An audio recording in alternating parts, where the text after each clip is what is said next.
Hi there, my name's Eddie, my pronouns are he, him, and I'm the Wolfsbane Witch. And today we are going to be building a pride altar. And I'm going to be talking a little bit about the process of building altars, pride, and of course my own super gay sexuality and gender and all that fun stuff. So let's get into it.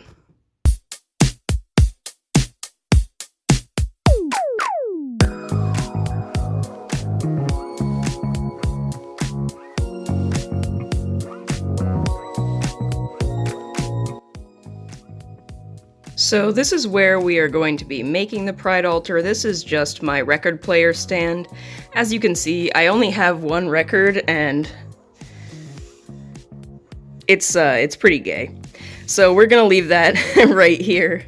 But we're gonna be making the altar on top of this record stand table thing, and I'm going to be including my record player, like my actual record player, in the design of the altar, and I'm gonna talk a little bit more about that as I progress in building the altar. But just so you know, this is where it's gonna be, what it's gonna look like. This is not a permanent altar, so it's not gonna be here all the time.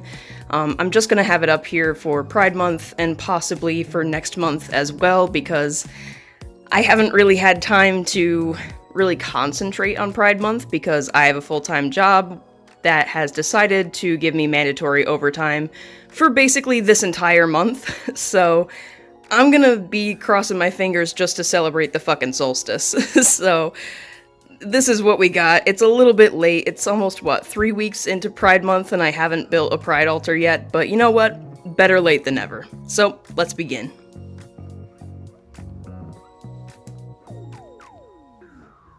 Okay, so the first thing I'm going to be doing with this altar is I'm just going to be cleaning it off a little bit. So what I have here is just some paper towels. This is a water bottle that I filled with a few drops of patchouli and a few drops of dragon's blood oil. I'm just going to wet this paper towel with the water and the oil, and then I'm just going to wipe off the top of this little table. It might seem like overkill to have like a whole water bottle with just a few drops of patchouli and dragon's blood oil in it. I'm not just using this just to clean this one surface. I'm actually planning on using the rest of this water to clean basically all the surfaces in my house, like my doors, my windows, possibly even my floor and countertops and tabletops and all that fun stuff with it. The reason why is because I really like using dragon's blood, and patchouli pairs very nicely with the scent and also with the energy of dragon's blood. I'm particularly using it in this time of year because I associate it with the elements of fire and earth, which go really good with summertime, and also pretty good with what I think pride represents, that sort of stability, creativity, vitality, fiery nature, but also that grounded, down-to-earth, more physical nature, and that sensuality that comes with the earth element as well. You know, think about like Venus or Taurus as a sign, and you can kind of see what I'm talking about here when it comes to that. Another reason why I'm using it to cleanse the surface is not only because both of them are good at cleansing, but because both real dragon's blood and real patchouli oil, which is what I'm using diluted by this water, are antibacterial and antimicrobial in nature, so they actually do help to literally clean the surface. Obviously, it's not going to be as intense of a clean as something like bleach or a more chemical disinfectant type cleaner, but if you want something a little bit more witchy, a little bit more natural that still does the job, consider using dragon's blood or patchouli oil. And then when I'm done with that, I can begin setting it up. So when I make my altars, I typically like to have an altar cloth set down, and I do this for a few reasons. One is aesthetic, right? Like, it just looks good, in my opinion, to have an altar cloth. But there's also a sort of utility to it as well, I find. And for me, that is kind of separating it from the mundane tabletop, especially since this is not a permanent altar. So this is not like a table that is dedicated to magical use. This is for my record player. So it's for a mundane object, but it is being used currently for magical reasons. And the reason why I like to do this is because I think distinguishing your magical space from the mundane space helps cement in your mind that it is a magical space.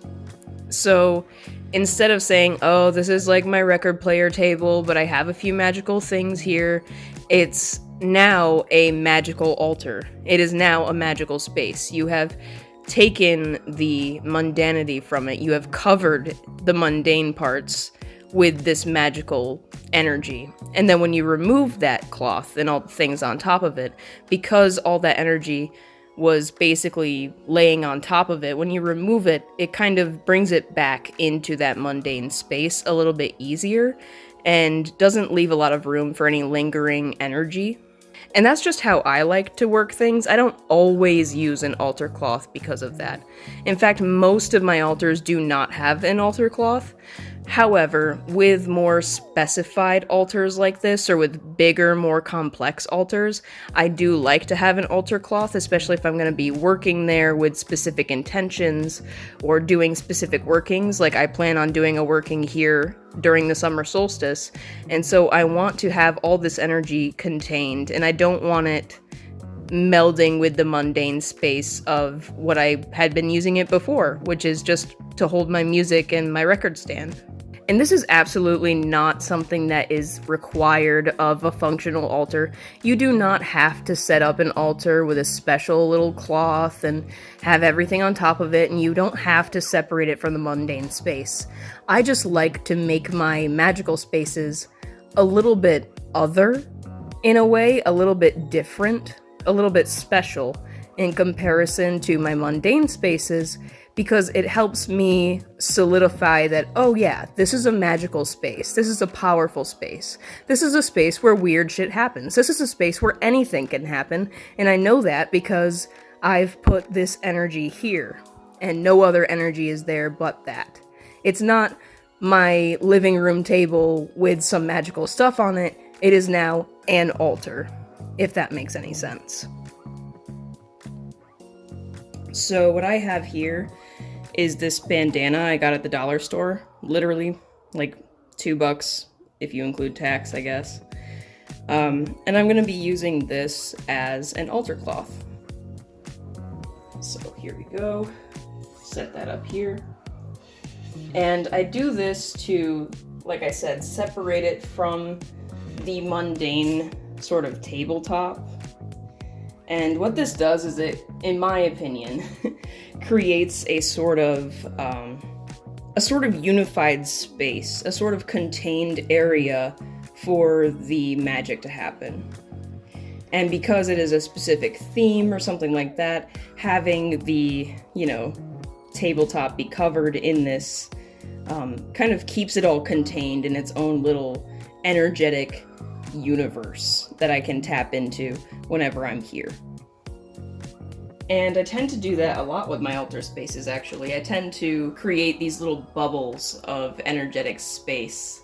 So my altars won't be like everything that represents everything I care about all at once on an altar, because to me it's just so energetically everywhere, because I'm such a energetically everywhere person with the things that I like. So instead, I tend to make like these little pockets, these little areas for specific energies that matter to me. So in this instance, pride and sexuality and gender and, everything that comes with my queerness and my witchcraft in comparison and conjunction to my queerness. That's what this area is for. But, like I showed in one of my other altar videos, I might also do an altar just for a season, or just for a particular deity, or just for, you know what I mean? These altars are spaces where I can come and connect to a very specific energy that means something very specific to me. So having all those things all together in one place is really important, at least in how I make my altars. But with all that out of the way, let's show you a little bit more something something. So here we have my record player, yay! And we are gonna have this right in the center here. Not only because it makes the most sense, but also because I like to have different sort of height layers in my more complex altars, like you might have seen in my springtime altar video. I like to have different levels of things going on. I think it makes it more dynamic. It might seem kind of strange or silly that I chose to use my record player stand and use my record player inside of the creation of this altar, but let's talk about it for a second, because I think that once I explain it, you'll really understand how it all comes together into this space that I'm using to represent my individual experience of queerness and sexuality and pride. I think music is powerful.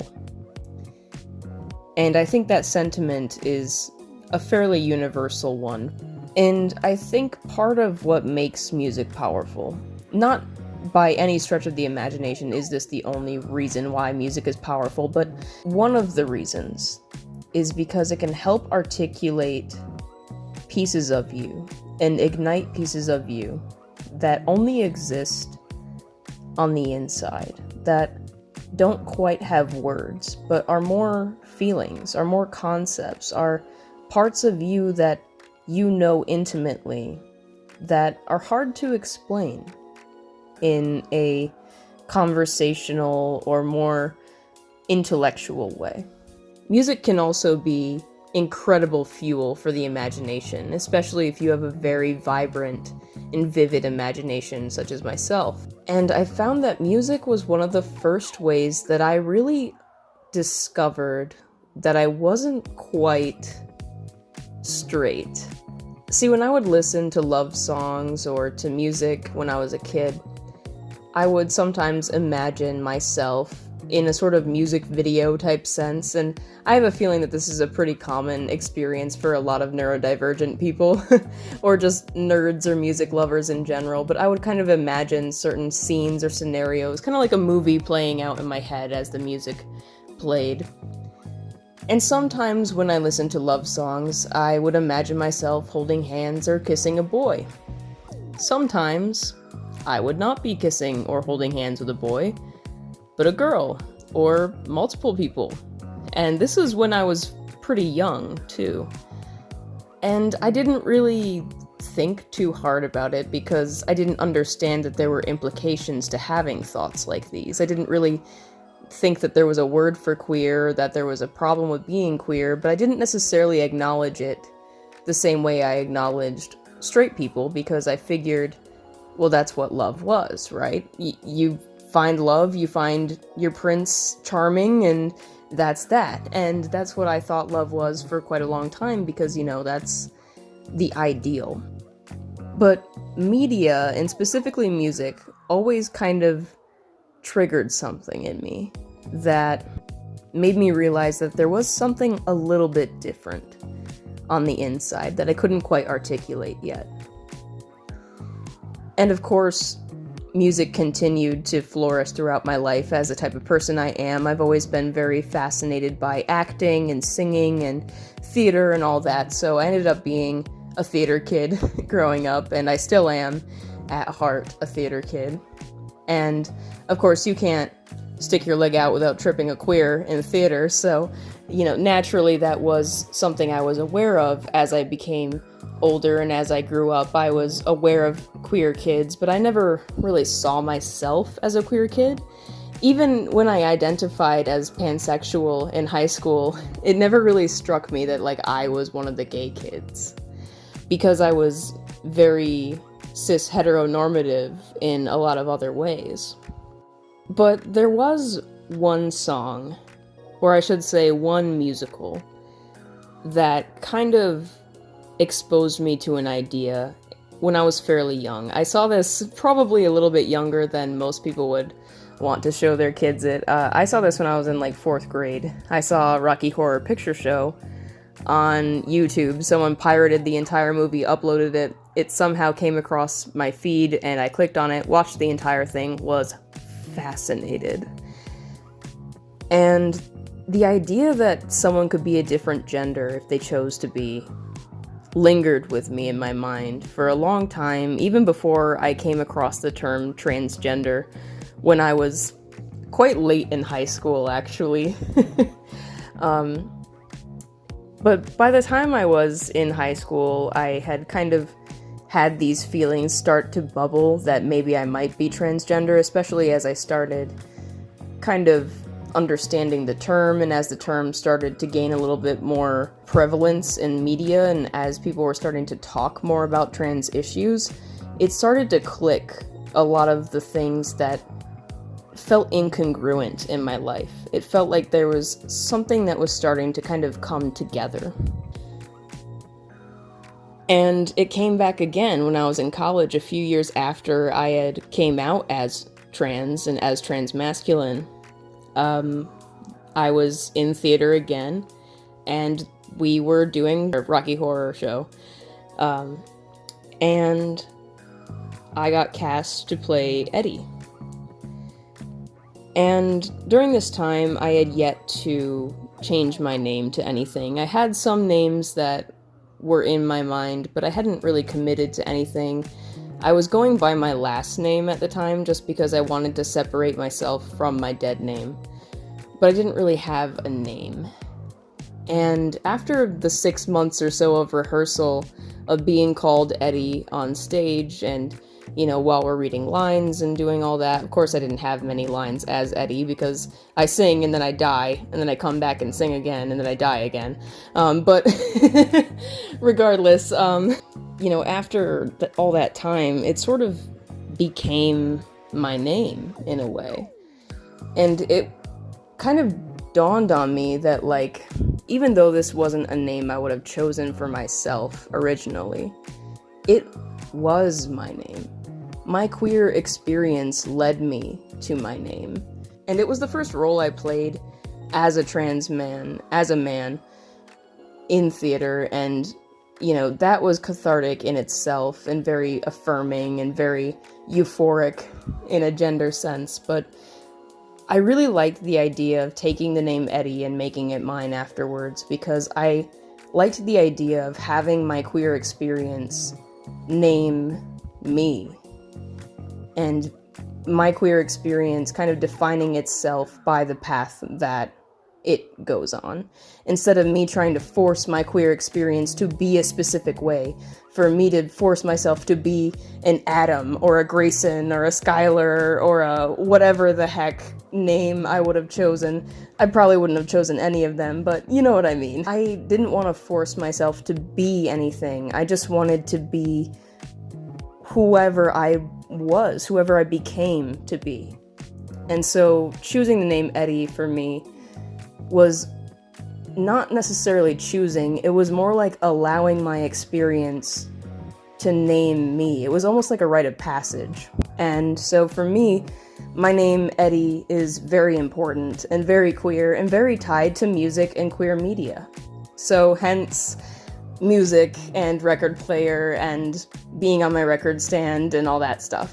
I know that was a pretty long tangent, but music is very important to me, and especially to expressing my queer sexuality and gender, and really finding ways to express it and feel it and work through it internally in ways that don't necessarily have words, but are still cathartic, as if you were having a therapeutic experience. I feel like music really does that for me in a lot of ways. So I think we're gonna start putting the stuff around the bottom first. So starting on the bottom, I think I'm gonna start with some different containers I have.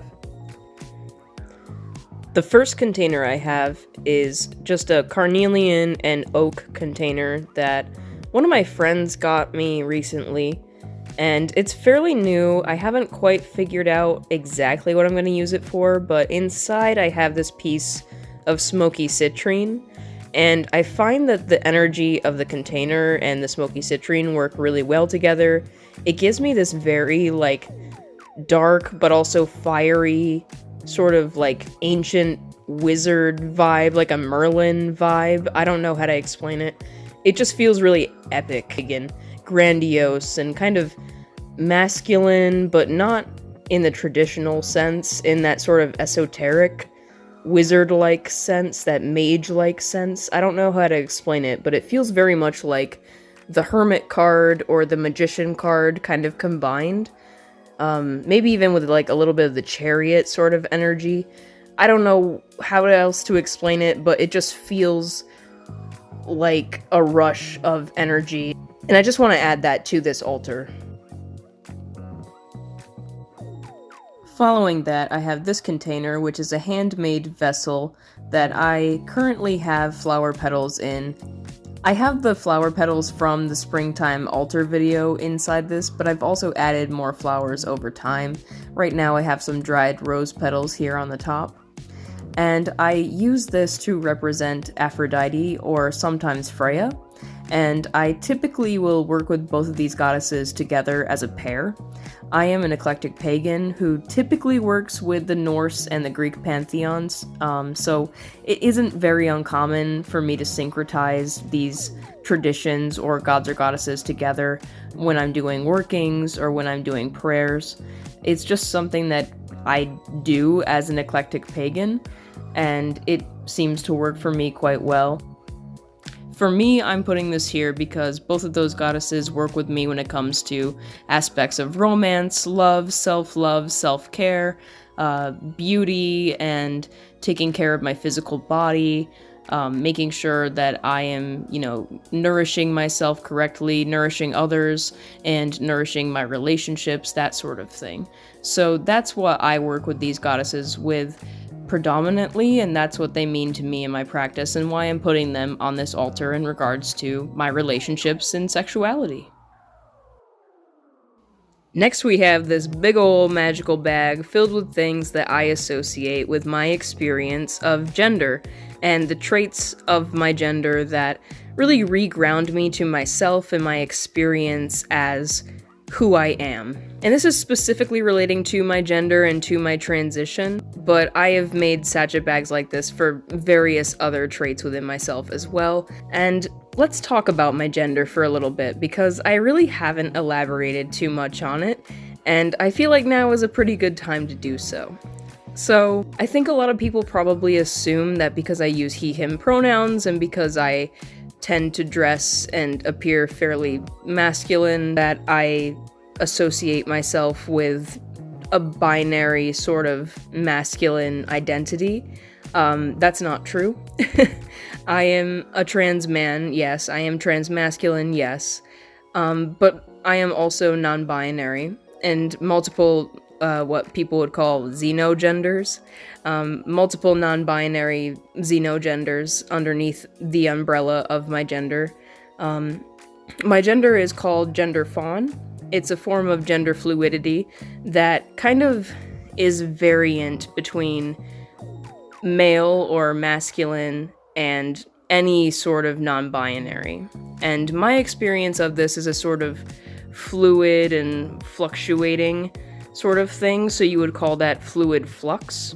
And what that means is that my gender is fluid, as in it can change, and it fluctuates in intensity. So sometimes I might feel very, very masculine in a very sort of what you might consider binary sense, but other times I might not feel very binary, but I might still feel like a man, right? Or I might still feel like non-binary, like agender, like whatever I'm feeling at the time. So my actual gender label, if I were to label it, which I don't really like to do in general, but the more complex label to make it more specific as to what I experience is gender fawn fluid flux. But I still prefer he, him pronouns because I think generally speaking, I am generally masculine, and so you'll never really mess up if you call me he, him. Because either I'll see it in the gender-affirming male masculine way, or I'll see it in the way that you would call, like, a dog or a cat that you don't know what gender it is, he, him, you know what I mean? Like, oh, look at him in the window type thing, where it doesn't really mean him in that same sense. So either way is fine by me. That's just kind of how I internalize it. You know, therefore, gender. I know, gender's a really complicated thing to talk about, and I could go on and on about the different ways my gender manifests and the different xenogenders that I identify with and the different things that I've felt and not felt, and it would be a very, very long video if I did that, and it's already going to be quite long, so I think that that is good enough to explain my gender. Let's move on. Now, next up, I have this much smaller magical bag, and this bag is dedicated specifically to the goddess Persephone. And I work with Persephone specifically in regards to my transition, because to me, she is a goddess of transition, and of all the things that go along with transition and change. You know, you can think about, of course, the death aspect of it, of her going into the underworld, into the realm of Hades, and how that causes winter and death and decay, right? But you can also think of transition as the opposite, as her returning to the earth, as the flowers blooming as she returns, as the springtime. So with transition comes this sense of growth and also this sense of loss, this balance between blooming and decaying, and the emotional and physical toll that both of those things can take on you. And so that's what Persephone means to me within my transition and why I work with her within my transition. So having her on this altar feels only natural. Next, I'm going to be adding 2 different crystals on either side of my record player. This first one is a piece of a geode that was given to me by a coworker. I met a coworker who both he and his wife were rock hounds, which means that they go around and they collect rocks and they go and mine their own crystals in natural places, and you know, they also do a bunch of herbalist type stuff, and we're gonna go mushroom foraging soon. And he gave me this. He doesn't know exactly what it is, and neither do I. So if any of you have any idea of what this crystal is, let me know. But I think it is beautiful, and the energy it gives off is just, chef's kiss. Love it. And the next crystal is just this tower that I got. It is carnelian, and half of it is like this nice quartz inclusion, and I just really like that sort of like half and half carnelian quartz thing going on with it. It also gives me a very similar compatible energy to the geode piece, so I think having both of those on either side, balancing out that sort of fiery, creative, sunshiny, prideful energy, is a really nice thing to have. Moving along to the front side of my altar, I'm going to be putting 2 different representations of Fenrir. This first one is blue aventurine, and the second one is going to be a bottle of wolf's fur. If you want to learn more about how I got the wolf's fur and about my connection to Fenrir and how I connect him to my queerness and all that, I'm going to leave an entire video I made about that specifically in the description below. I'm not going to go too far into detail on that because I made that video. So I'm just putting this here in front, on the front side of my altar, kind of as a baseline. If you think about it, like this is the very bottom front. And he's kind of there, almost like standing guard, right? At the very bottom, at the very base, at the very root of this altar, there is Fenrir. You know, there is that protection. And that's what he symbolizes to me: protection, revolution, freedom, all sorts of things like that. Again, leaving a link to a video on that in the description. Up next, I have this wand that is literally just the stem of a rose, and I'm going to be using the head of the rose, like the flower of the rose, also on this altar a little bit later on. But I've been using this as a wand for the past few months, and it is just accruing energy like a motherfucker.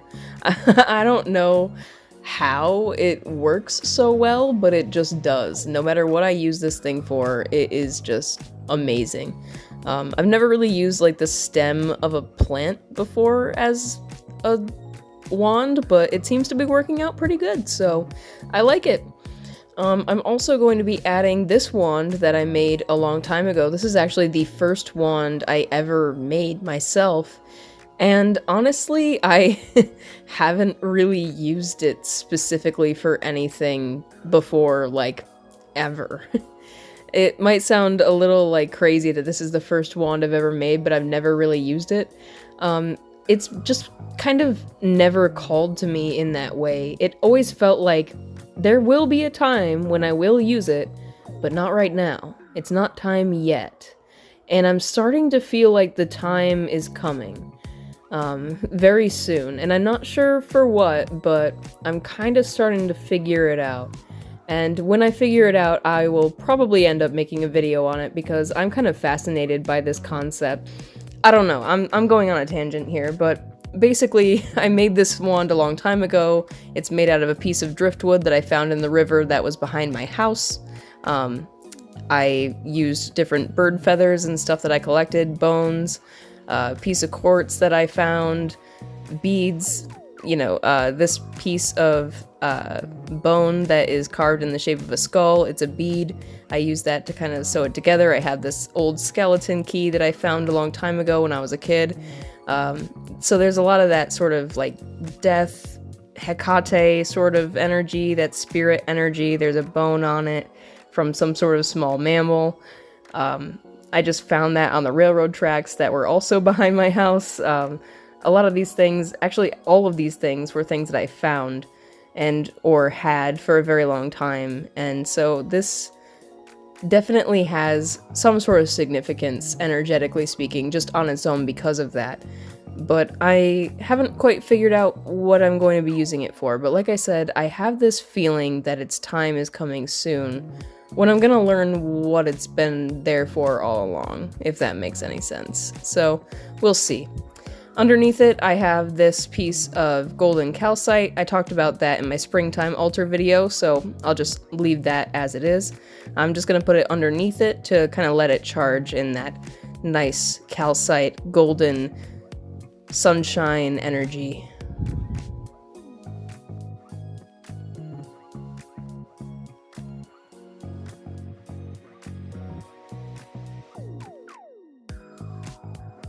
So we're gonna start off with this center candle. This is a candle you might recognize from my last video. I have lit it a few times. It has always represented the same thing, and it will continue to represent the same thing here on this altar. And what this candle represents are the sort of named and unnamed ancestors and beloved dead. Unfortunately, in the LGBTQIA+ community, there's a lot of people who have lost their lives either due to hate crimes, suicide, AIDS, very, very many things over the years. And lighting this candle is a way of saying, I acknowledge you, I see you, I care about you, you mattered. To me, that is part of the biggest reason why I celebrate Pride.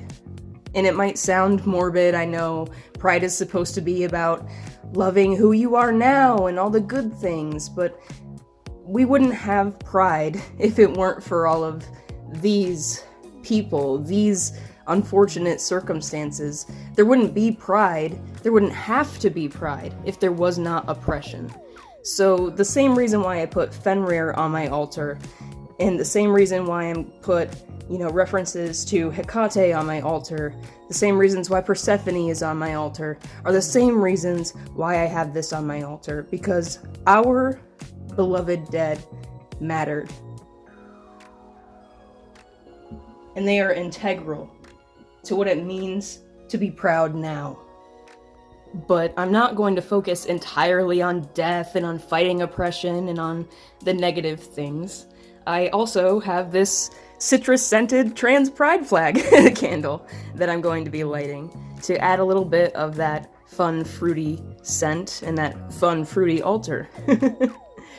This is going to be representing me, of course, but this is going to be representing sort of gender variance, gender nonconformity, that sort of thing. So anything that a trans person would represent, this represents on my altar when I light it.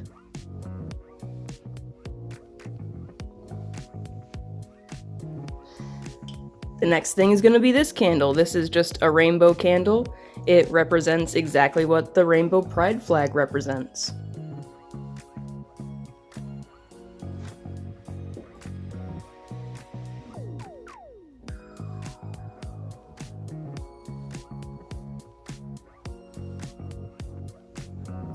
Next I have this bowl. I love working with stone and crystal bowls.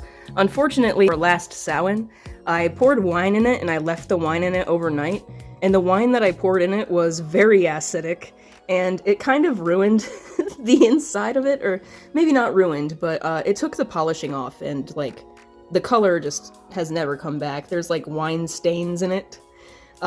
Witchcraft is messy, and sometimes you make mistakes and ruin a really pretty bowl. But I'm not gonna throw it away or anything. I mean, it mattered a lot to me before, and it matters a lot to me now, and now I have decided to dedicate it to Dionysus. So let's talk a little bit about Dionysus as I show you what I'm gonna be putting into this bowl.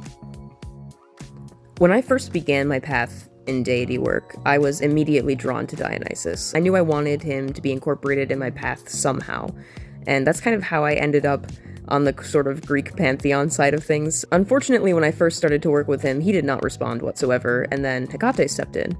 But over time, I did end up developing a relationship with him, and I learned a lot of different things. A lot of things that I wasn't quite expecting either. He taught me a lot about anger management, just before any sort of sexuality or gender thing began with him. There was a lot of like interpersonal emotional work that I really dealt with, a lot of dealing with things like triggers and intense emotions like anger or very intense sadness or very intense attachments that were not healthy to people. Things like that he really helped me with.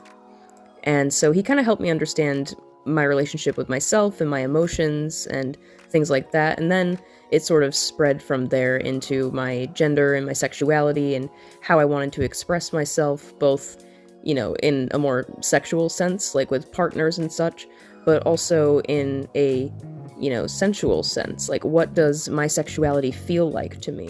What does being bisexual feel like to me? So let's talk a little bit about that. So I mentioned earlier that back in high school, I identified myself as pansexual.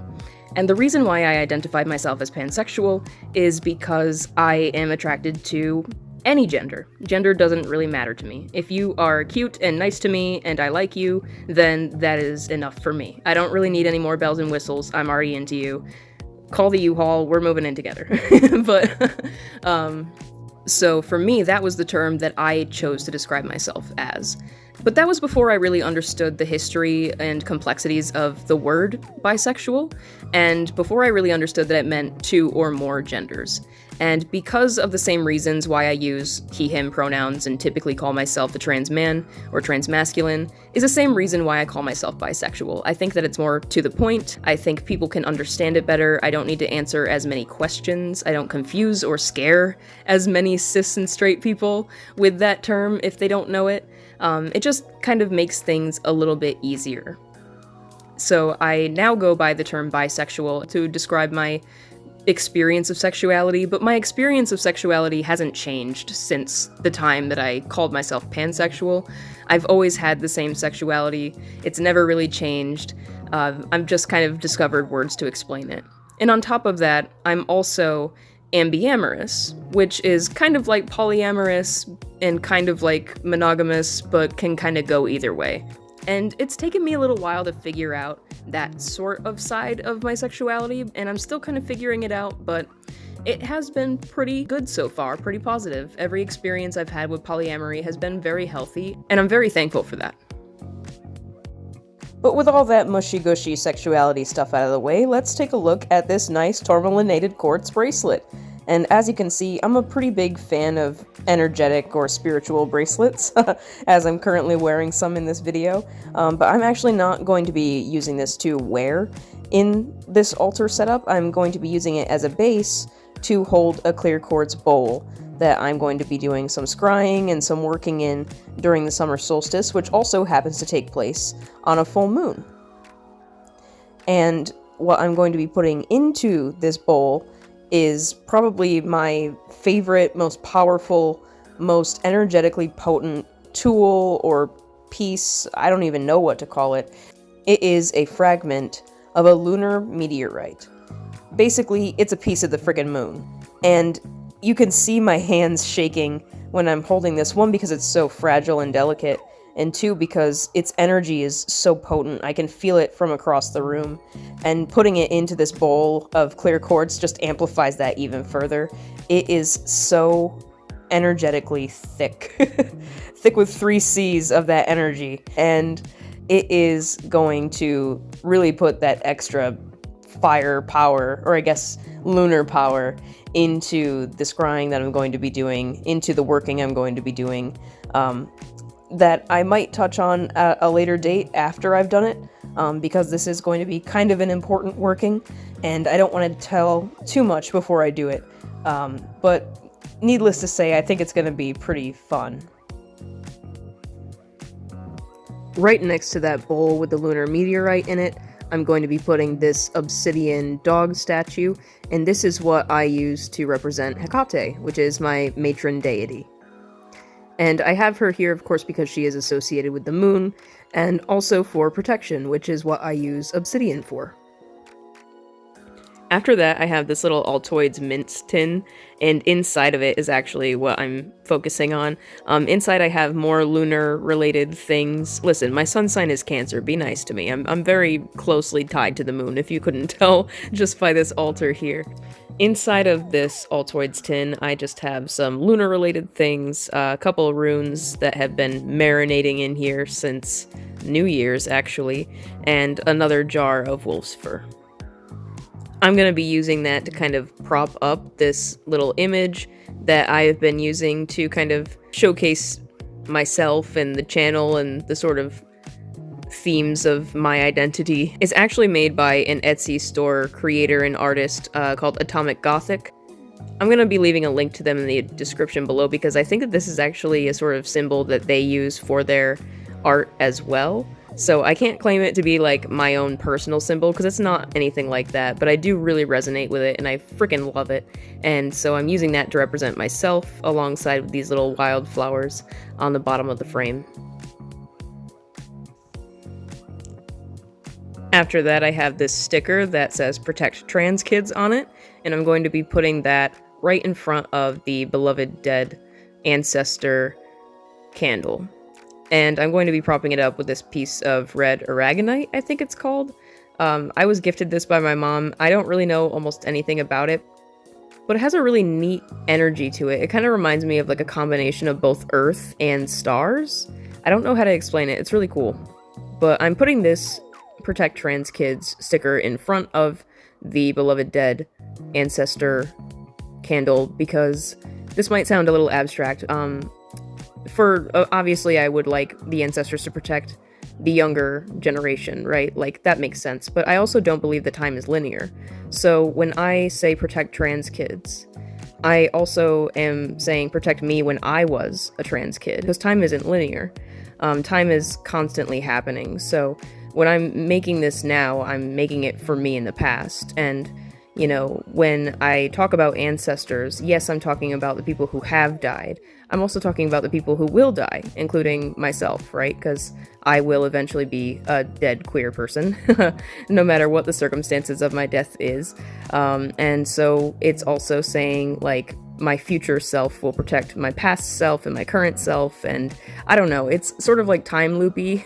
I do a lot of time loop type magic because I don't believe that time is linear, so I do a lot of going back in time, going forwards in time, dealing with concepts of time loops within my magic is something that I'm really fascinated by, so I do that a lot.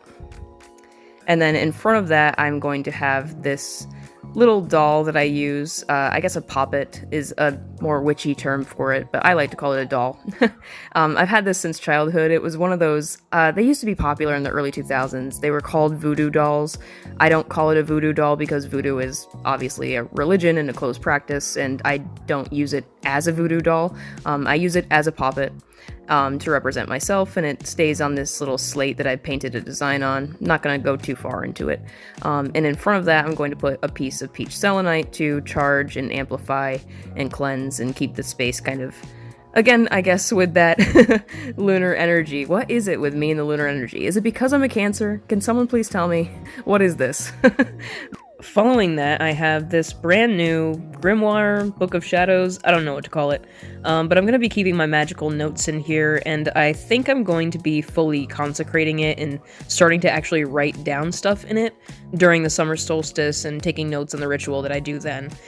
In the meantime, right now, I just have my little vessel for my familiar here, so he can kind of chime in on this book and kind of have his energy there with me, keeping track of some of the magical notes I take in case I forget things. He can kind of come back to this book and check for me and kind of report back to me, things like that. So yeah, I just have this here in the meantime. Before I finish off, I do want to add something more. I'm going to add some lavender. And I'm just going to sprinkle this lavender around like a magical salt bay, just on top of the altar, because I do associate lavender very much with queerness. If you don't know about like the lavender scare or the history behind lavender as a queer symbol, I'm going to leave a link to another video about that in the description below, just in case you're not aware. This video's gone on long enough, so I'm not going to go on a whole history tangent. But lavender, nevertheless, is a very, very pride and queerness related herb. So I want to sprinkle some on here. And as I do, I'm just gonna, think about the purpose of this altar, think about the things that I want to celebrate with this altar, the things that I want to manifest with this altar. And yeah, I think that's about it. Let's see what it looks like all together now, and after that, let's see what it looks like all lit up at night, and then I think this will be it for this video. The next video I'm going to be posting is going to be a Wolf Bites podcast. It will be recorded either on the summer solstice or the day after the summer solstice, and then posted sometime afterwards. And I'm going to be talking about gender essentialism, transphobia, and sexism within witchcraft. So if you like this video and you like the type of stuff I talk about, then you might enjoy that as well when it comes out. So make sure to click the bell icon, subscribe, and like this video, leave a comment, and I'll see you in the next one of whatever I happen to make, which will likely be that Wolf Bites video. But hey, you never know. Hope you enjoyed, and take care.